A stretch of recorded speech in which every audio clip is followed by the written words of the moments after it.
Live, this is one for the record. Here we go.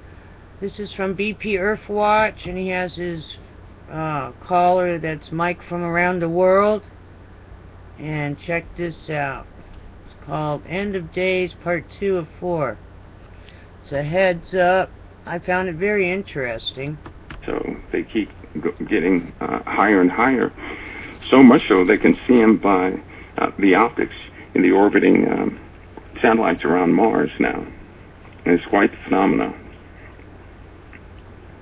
And that's due to the expansion of those planets also? Like Mars is expanding. It's having earthquakes more than normal. And all the planets are expanding, including Earth. And it's all tied to the sun.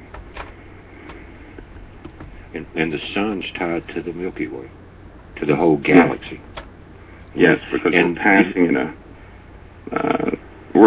you know what, this space we're passing, we haven't gone through in thousands of years, so we're not quite sure of what to expect except those things they've dug up or deciphered from history, ancient history. Right. Now, I've read about some of that.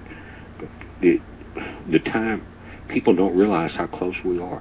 I mean, most people, the people listening to this and that listen to your broadcast on Council of Time and Brother Paul, they know. That's not who I'm talking to.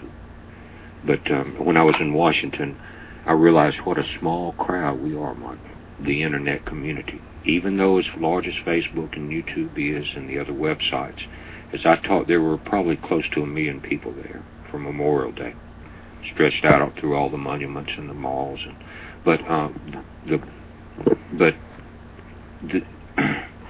No one. We're a very small community. That's why it says in the Bible the whole world will be deceived. But God's bringing a community together that won't be. And we have to prepare for these things you're talking about so that we're not shocked, so that we don't have a heart attack when these things come upon us because we're just busy watching television or something. It's very important. But Michael, I see them elevating so fast now you can't keep up with them.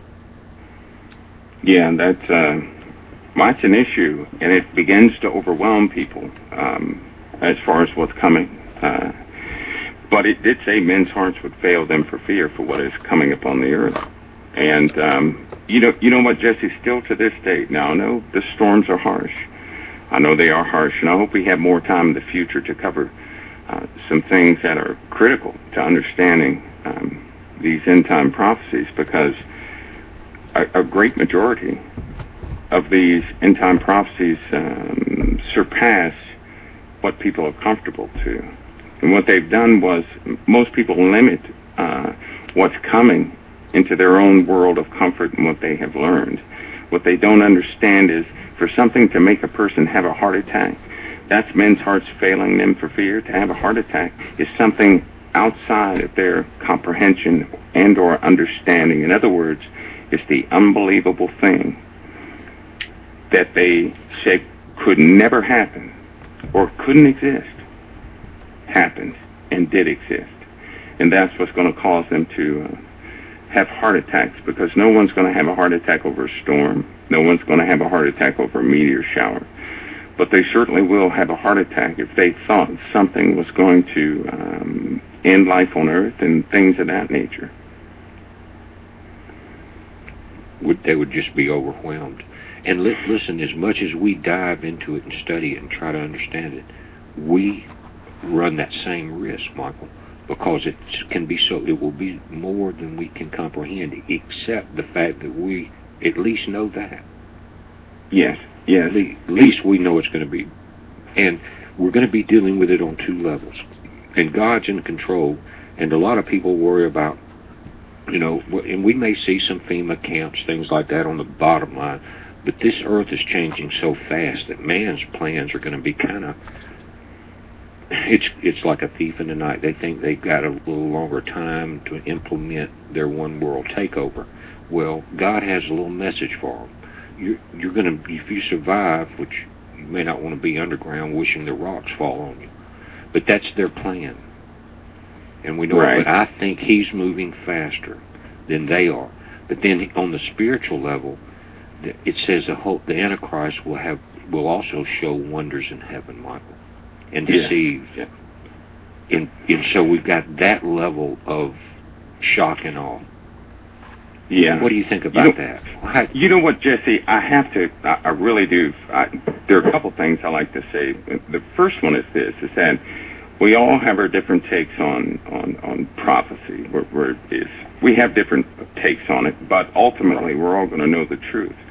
But there are a great many people, Jesse, who they read the book of Revelation, but there are supporting books and older prophecies that are just like Revelation.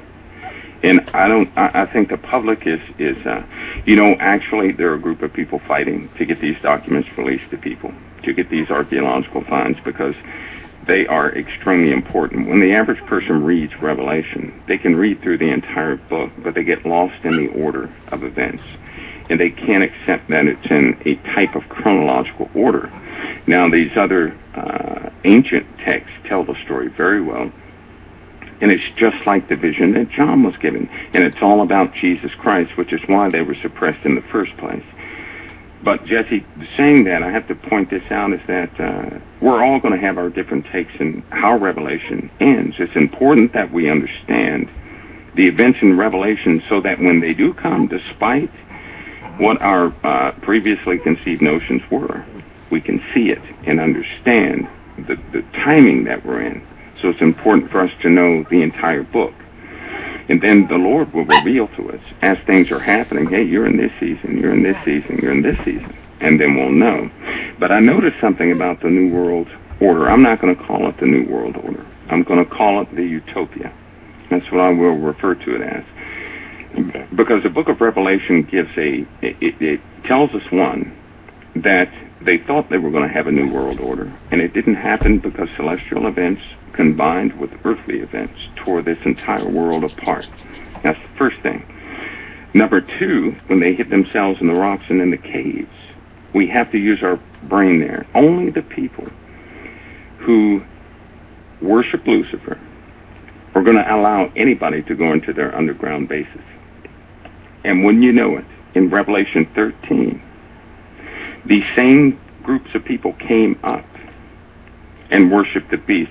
But Jesse, in Revelation is so astounding, because these are the people who actually came out of these bases, who believed in Satan, who worshiped Satan.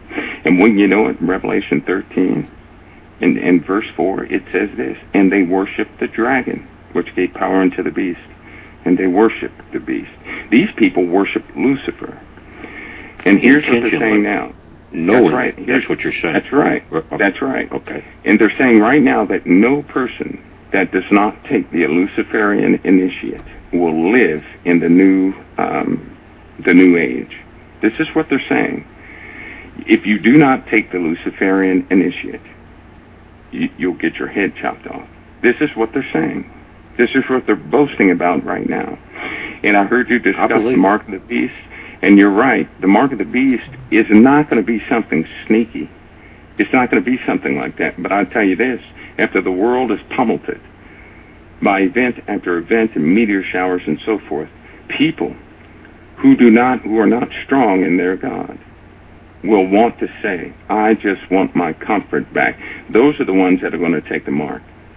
But we have this one comfort in the whole thing. Anybody found in the Lamb's Book of Life will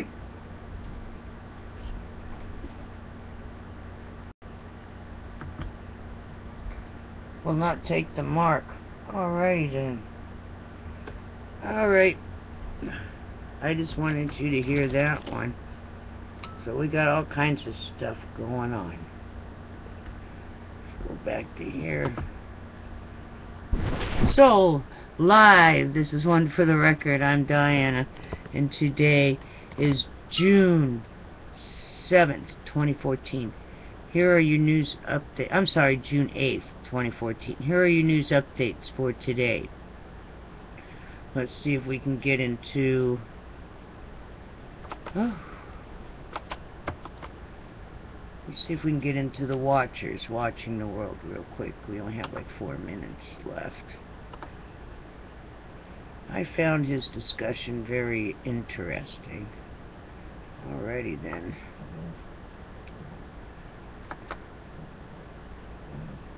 Alright. Impacts of El Nino and La Nina on the hurricane season.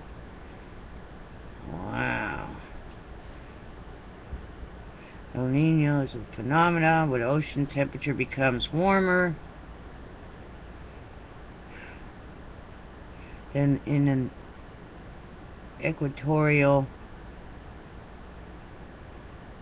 Pacific.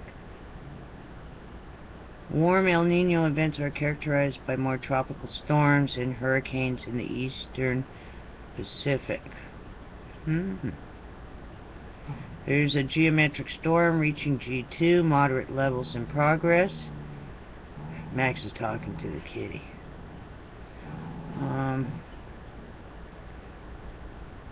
New research shows evidence of catastrophic collision of the proto-Earth with a Mars-sized planet. Alrighty then. That was yesterday's. Alright, let's see what's in E&E News real quick.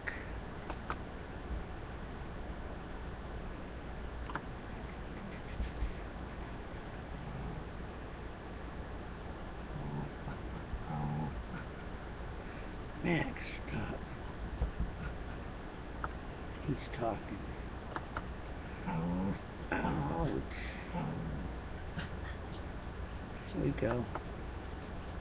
Very slow. Internet's very slow today.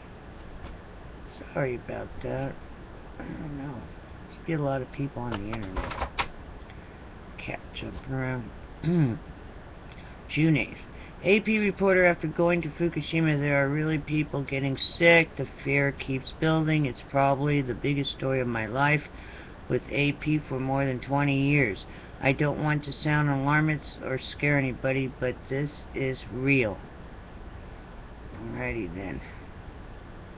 Let's go into U.S. Canada. Anything new? No.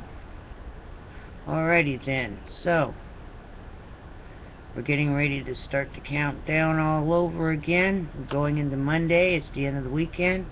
Be safe. Be prepared for anything. And if I hear anything else that's very interesting, I might just attach it. So, that was BP Earthwatch on his blog spot with Mike from around the world. And I'll see you again tomorrow on the flip side. Be safe. Be ready for anything. Start preparing for a bad hurricane season. Might not be bad. Just be prepared for it so you're ready. You know, you might want to get rid of all your heavy furniture outside. If you have heavy furniture, start putting it away now, so you don't have to deal with that. Make sure you have plenty of water, food for the pets, batteries, little lights that are solar powered that like go out front. You can use them inside. Alright, Max, stop, please. Alrighty then. See you tomorrow. Be safe.